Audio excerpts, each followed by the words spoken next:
Tara, pray muna tayo. Sa ngalan ng Ama at ng Anak at ng Espiritu Santo. Amen. O Diyos, pinagsisisihan po namin ang mga nagawa naming kasalanan. Patawarin mo po kami. Kaakibat nito, tulungan mo po kami makapagbagong buhay.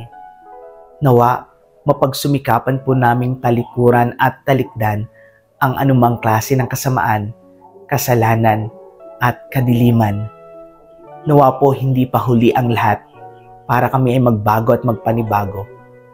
Nawa po parati mong ipaalala sa amin na mas mabuti pa rin ang mamuhay sa pagmamahal, sa kabanalan, sa pagtulong sa kapwa, sa pananampalataya at sa pag-asa.